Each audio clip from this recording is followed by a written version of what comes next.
nous reste deux, trois trucs sous surveillance quand même sur lesquels va falloir être prudent. En tout cas, à mon sens, et Casper, je pense que t'es le premier à le dire, hein, parce que à peu près, je crois que c'est là la ligne où tu te barres en vacances. Ouais, C'est ça. ouais, Ouais, 5%. Après, il faudra voir dans quel contexte on y va. Je veux dire, pour le moment, il y a encore de la marge. Mais c'est quelque chose qu'il faudra surveiller, ouais, tout carrément. à fait. Pour l'instant, voilà, le mieux, en vrai, c'est de reculer un petit peu, hein, je pense, vraiment, quand on analyse ce genre de chart, parce qu'on voit que les 2 dernières semaines, ça a quand même été des mouvements assez costauds, et forcément, il se passe des choses tous les jours, entre Trump qui monte ses tarifs, puis qui fait des pauses, puis la Chine qui sort des tarifs à 3 chiffres. Bon, bah voilà, il y a un marché qui nécessite de se réajuster en permanence. De plus que au marché boursier, il y a potentiellement eu quand même aussi peut-être des gros appels de marge, hein, qui ont été effectués, parce qu'un moins 20% en un mois et demi, ouais, c'est pas tous les jours, hein. Ça a été Ça, alors, du côté des margin calls, ça a été pour le coup. Il n'y a pas eu de crack comme au Covid. Ils ont pu tanker. On va dire qu'ils ont appris des erreurs du passé. Parce que la manière dont on est allé, c'était pas non plus. Enfin, oui, c'était un crack, mais plutôt contrôlé. Parce que vraiment, si mmh, on serait parti sur du margin call de la part de nos amis les hedge funds, enfin, on était à -30, hein, ça aurait été n'importe quoi. Mais là, non, ouais, franchement, c'est propre, c'est propre. mais c'est vrai qu'en 50 jours, bon, bah, des fois, je me pose la question. Alors, je pense qu'effectivement, et là-dessus, à mon avis, il n'y a pas trop de sujet. La Chine est à la manœuvre un petit peu aussi sur le 10 ans. Mais il y a potentiellement, bon, bah, des gens qui arbitrent des positions obligataires vers du risk-on, quoi. Parce qu'on se prend bah, un beau discount, on va dire. Je sais pas si tu le vois un peu différemment, toi, Casper. Ouais, ouais, non, non, bah, le discount, ouais, il est là, hein. Il est là historiquement, là, on a fait moins combien là? Je crois depuis le bottom, -22? 21 sur Mesh, je crois. Ouais, 21. Si c'est bien catché. Ah, quoi. Historiquement, c'est toujours des bons points d'entrée, hein, moi personnellement, je suis rentré en dessous des 5 000 pour le coup. Je me suis pas trop posé de questions, pas en one clip, ce qui était prévu. Je suis pas rentré du coup, vraiment 100. Je suis rentré tranquillement, sur Nasdaq aussi, je suis rentré. Et voilà, hein, de toute façon, c'est assez simple. Pour le coup, si on regarde les précédents, 2022, c'était plutôt justifié dans le sens où, on avait l'inflation, quelques risques de récession par-ci par-là. C'était justifié. On avait les taux qui remontaient, à pleine balle. Pour le coup, tout était, logique au niveau de la baisse. Sauf que là, pas du tout. Là, pas du tout. Là, on a pris -20% uniquement à cause d'un politique. Les prix de l'énergie, ils sont plus bas. Les bénéfices des entreprises aux US, ils sont plus hauts. Enfin, vraiment, tout allait bien. Et c'est pour ça que cette situation-là, je l'ai traitée de manière assez exceptionnelle parce que événement assez exceptionnel, un peu comme le Covid en fait. Je me suis pas non plus trop pris la tête, parce que pour moi, alors niveau indicateur, évidemment tout te disait que ça ne va pas, mais étant donné que c'est une situation exceptionnelle, donc pour moi mesure exceptionnelle et j'ai vraiment, juste acheté en fait. J'ai acheté, lundi d'ailleurs, je l'avais annoncé, et là, bah, on a l'air de repartir parce que, bah, il a mis en pause le tarif douanier pour 90 jours et je pense que c'était la meilleure décision à prendre parce que bon, bah, on le voit tout de suite, hein, les bourses européennes, elles sont déjà dans le rouge, les capitaux retournent déjà aux États-Unis.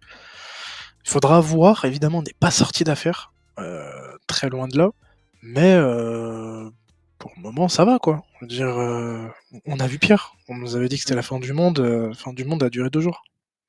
C'est ça. Bah, non, mais c'est vrai que le VIX qui était monté à 60, hein, je crois quand même, on a eu un indice de la peur qui a vraiment accusé le coup d'ailleurs. Ouais. Et pourtant, aussi une résistance assez impressionnante, bah, sur cette dernière jambe baissière des cryptos en vrai, hein. Malgré tout, le BTC qui, tu vois, a pas fait un énorme plus bas si je devais te le comparer, par exemple, au Nasdaq qui, entre le 13 mars et l'autre matin, lui a pris très très cher, quoi, respectivement. Ouais, ouais, ouais, non, les cryptos, ils ont tenu de manière, assez incroyable pour le coup et tant mieux, hein, je veux dire, aujourd'hui, on peut investir sur les cryptos, entre guillemets «cryptos», on s'entend, pour moi, c'est du BTC, quoi. BTC, ouais, BTC, voilà. Le reste est un peu plus tricky, on verra ça après, mais tu peux investir plus sereinement. Tu te dis: «Ton S&P il a pris -20», vois. C'est pas comme si Bah, que tu même pourrais. au Nasdaq, tu vois, si avec du technologique, c'est presque moins 26 avec Voilà, la mèche. c'est pas BTC, dégueu. c'est moins 31. Franchement. Ouais, voilà. C'est Et vraiment pas dégueu, des hein. stocks individuels comme Nvidia qui ont Mm. dû prendre bien plus cher, quoi. Ouais, ouais, ouais, ouais. Je crois qu'ils ont 43 pris. chez Nvidia, tu vois. Ouais, voilà. Enfin, moi, pour moi, c'est assez simple. C'est situation exceptionnelle, réaction exceptionnelle qu'il fallait avoir. Pour moi, il y avait pas mal d'indicateurs qui étaient faussés dans ce contexte parce que quand, juste quand tu zoom out, la situation était complètement lunaire en fait. Et elle pouvait pas tenir. Ça, on avait parlé d'ailleurs en Space, hein. Mmh, C'était complètement. juste intenable. Le 10 ans qui est en train de péter au nord, bon là qui continue, mais il a dû faire marche arrière. Et ça, c'est une très bonne nouvelle. Ça prouve que il ne peut pas faire ce qu'il veut. Bah, avec Euh, le 10 ans, je pense que il y a peut-être une zone de dernier recours où il va dire bon, on fait une pause avec la Chine aussi, tu vois. et ouais, et Euh, ça nous donne de la marge. Et ça, c'est une très bonne ouais, chose. ouais. Très très bonne C'est-à-dire chose. que peut-être que le 10 ans, en fait, il a encore la capacité, je sais pas, de monter à 4,75 ou un truc comme ça. Et en fait, de le mettre sous pression et lui, il se met à annoncer encore des bonnes nouvelles, quoi. Parce qu'on a vu un peu l'effet que ça a fait là, justement, cette semaine, la pause qui est arrivée parce que ça devenait difficilement soutenable. Tenable. C'était intenable. Intenable. De toute Mmh. façon, c'est simple. C'est là maintenant, pour la suite, on la connaît. On la connaît en fait.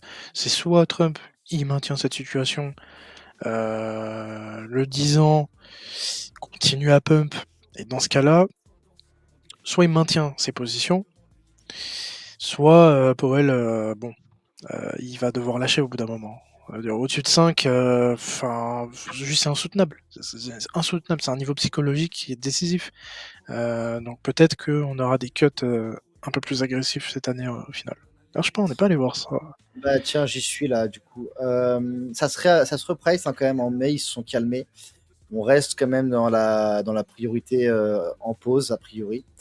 Là où il y a plus de discussions sur la table, bah, ça va être autour du mois de juin. On a une quasi, enfin, je vais pas dire certitude parce que ça peut encore beaucoup bouger, il peut se passer plein de choses, mais on est bien parti. Là, tu as 60% franchement pour une coupure qui est enclenchée. La vraie question, ça va être le degré de coupure en fait. C'est-à-dire qu'en vrai, tu as 80% de chances, en tout cas, de couper. Et il y en a qui prévoient ouais, plutôt un côté 0,5 et de l'autre 0,25. Quoi. Donc, Hmm. faudra voir le repricing un peu entre ces deux-là. Ça Je pense que, dépendra comme du tu 10 dis, ans, hein. ouais, et puis le marché, voilà, à un moment donné, là, il suspecte que Powell, il est sur sa fin, qui tient ce qu'il peut pour aller peut-être tenir cette deadline, en fait, du mois de juin, le cas échéant, mais qu'à un moment donné, bon, l'ami, tu pourras pas repousser autant que tu veux non plus, quoi. Ouais. Ouais, non, non, clairement. De toute façon, c'est simple, hein, si on passe au-dessus de 5, je pense qu'il va devoir commencer à lâcher. Et alors, court terme, enfin, c'est pas non plus une bonne nouvelle spécialement long terme, mais bon.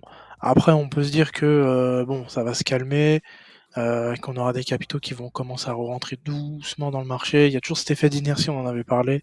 Généralement, ça se passe un an après. Mmh. Donc, les beaux jours sont devant nous, quoi. Mais franchement, l'État,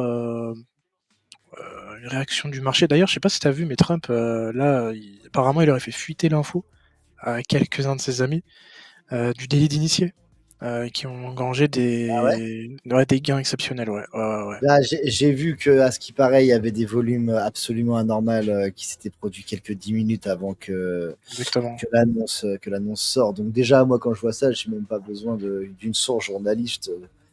Vous puez la douille à 200%, les gars. Bon, après, est-ce que votre famille finira pas en prison après la présidentielle? Ce serait une autre question.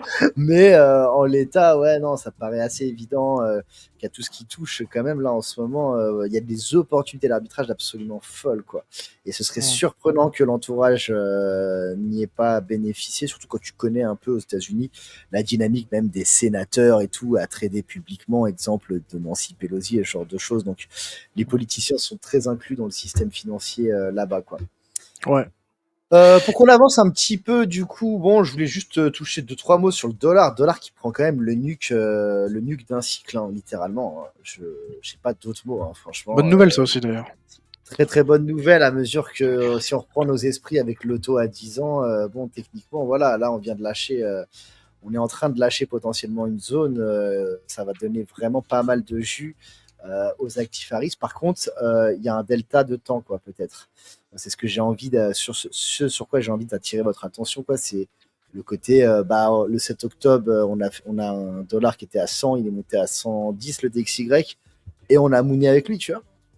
Donc, attention aussi un petit peu à des effets d'inertie qui sont plus aussi présents qu'avant ou qui mettront peut-être plus de temps à se matérialiser, notamment parce que il y a des actifs comme l'or qui pètent, il y a le 10 ans aussi. Enfin, il y a pas mal de choses en même temps qui sont sur la balance. Mais c'est vrai qu'on va quand même apprécier, on va dire, une faiblesse toute relative du dollar. Je voulais juste toucher moi deux petites mots sur les cryptos et après je te passe l'appareil, mon Casper. Je sais pas ce que tu en penses aussi d'ailleurs, mais je trouve que c'est intéressant et d'ailleurs on reviendra dessus un peu plus tard dans l'épisode. Mais c'est Ethereum qui voit son nombre de longues de la part des whales Bitfinex, qui sont quand même des whales de longue date, hein, et qui historiquement ont quand même placé, on va dire ça, dans des tempos qui étaient plutôt favorables, qui sont au plus long qui n'ont jamais été sur Ethereum contre BTC depuis maintenant en fait 2018, dépassant même en fait les niveaux de 2021. C'est logique en vrai. En vrai, on en parlera tout à l'heure, mais enfin les niveaux sur BTC et Ether. Alors certains en spot, ils sont exceptionnels, enfin exceptionnels. En tout cas pour jouer la continuation de ce cycle, évidemment. Je suis pas étonné. Ether, pour le coup, même en futur, il y avait quelque chose à prendre, donc je suis pas du tout étonné. Vraiment pas étonné. Carrément, carrément. Écoute, on manquera pas de le suivre de près, surtout sur ton passage, mais je trouvais quand même cette petite data intéressante, même si voilà, c'est des weekly candles, hein. Donc on va se calmer les gars, ça peut prendre énormément de temps à play out, hein, c'est clairement, mais ça veut dire aussi quand même qu'il y a potentiellement des opportunités, en tout cas une perception du prix d'Ether qui est relativement trop faible par rapport à BTC et qui a peut-être commencé à se voir de plus en plus. En parlant de ça, en réalité, si je vous disais que le seul plan depuis le 12 mars, c'était d'être sur Farcoin et vous étiez sur l'actif risk-off par excellence, Ah lui, ce monde est une réalité, quoi. ouais, non, mais celui-là on l'avait spoté, c'était le 22 mars, c'était un samedi, mais bon, on était en train de jouer à des jeux, donc malheureusement on n'a pas in dedans. Enfin moi je suis pas in dedans en Hmm. tout cas, Moi, j'ai malheureusement. une là ici tardivement. Mais bon, écoute, petit billet, petite pièce, mais on regardera un petit peu le COP autour de ça, parce que c'est vrai que c'est un actif qui pète avec beaucoup de controverses, on va dire, quoi. Ouais, carrément, carrément. Bah bon, alors moi pour expliquer mon plan assez simplement sur le SP, je pense que c'est vraiment quelque chose qu'ils ne font pas suranalyser, dans le sens où, bon, c'est simple, je zoom out, c'est haussier. Ça déjà, premièrement. En partant de ce principe-là, ce qu'on veut, c'est se placer sur des replis. Ok. Parce que quand on regarde historiquement, les replis nous ont toujours donné des points d'entrée qui étaient optimales. Je veux dire, bon, si tu rentrais par exemple après un moins 40, du coup moins 30, derrière tu prenais, et là on parle de la bulle internet, hein, donc voilà, derrière tu prenais 50%, si là tu prenais un moins 20, c'était pas très très bon, hein. Je veux dire, tu prenais moitié, tu jouais juste la TH par exemple, voilà, tu prenais 38%. Donc en vrai, historiquement, ce qu'on veut nous sur le S&P, c'est rentrer sur des retracements. Bon, bah on l'a fait, et là ce que vous voyez, je vous ai mis la EMA 200 périodes en weekly, qui est une EMA long terme qui ne doit pas être perdue. Si elle est perdue, la dernière fois qu'on l'a perdue, c'était en 2008. Sinon, on a toujours rebondi dessus. C'est très très simple, on a toujours rebondi dessus. Voilà. Donc là, notre EMA 200, elle est où mon smart? Et ben, elle est à 4700. Et à Donc 4000. moi, j'ai commencé à rentrer ici, sur les 5000. Hop là, un petit peu plus haut, là, je suis rentré ici. En me disant que tout retracement est bon à prendre sur le S&P historiquement, peu importe en fait le contexte. Le contexte pour moi alors évidemment il est important, mais ce que tu veux dans ce genre d'indice comme le S&P, tu veux juste rentrer sur un moins 20 et historiquement c'est très très bon. Donc ça c'est chose faite. Est-ce que c'est la fin de la tempête? Je veux dire, en l'état, ça fait tellement, on a tellement pris cher qu'il va falloir du temps pour remonter. Mais comme je l'ai expliqué, en 2022, ici, Par exemple, on avait vraiment eu tout ce qui est inflation, taux directeur qui remontait, et vraiment un environnement qui était anxiogène, ce qui explique la baisse. Cette baisse, c'est uniquement à cause d'un mec. Et la dernière fois, non mais la dernière, bah, c'est simple, parce que là on a un précédent. C'est ça qui est fou, c'est qu'on a un précédent et c'est le Covid. Le Covid, c'était une maladie. Et qu'est-ce qui s'est passé? On a craché, et dès qu'on a commencé à réouvrir, bon bah tout va bien. Là en l'état, bah les mecs lui ont mis la pression, et il a fait marche arrière. Et je pense pas que même dans 90 jours, il va revenir avec les mêmes tarifs, parce qu'il va négocier. Donc Ouais, le ouais, ouais. marché étant optimiste par nature, pour moi le plus gros effet en fait. Le plus gros effet, et là on Techniquement, ouais. pourrait, Le seul pour- point de quiétude, c'est un peu avec la Chine, tu vois, parce que c'est quand même assez big. On se rend pas compte que la Chine, c'est plus la Chine de 2008. Et je sais qu'il a vraiment une dent contre eux, donc il est capable d'être têtu. Et c'est la part de risque qu'il nous représente un peu maintenant à partir c'est d'aujourd'hui, quoi. c'est plus Peter Navarro hein, qui a la haine contre lui, c'est son conseiller. C'est un de ses conseillers, il a écrit un livre. En gros, dedans, il critique la Chine. Vraiment, il déteste la Chine, ce mec, hein, faut vraiment se dire ça. Et étant donné que on sait que DT, c'est quelqu'un de très manipulable, hein, peu importe ce qu'il dit, et bah, ça a joué énormément dans son jugement, je pense. En tout cas, c'est mon avis.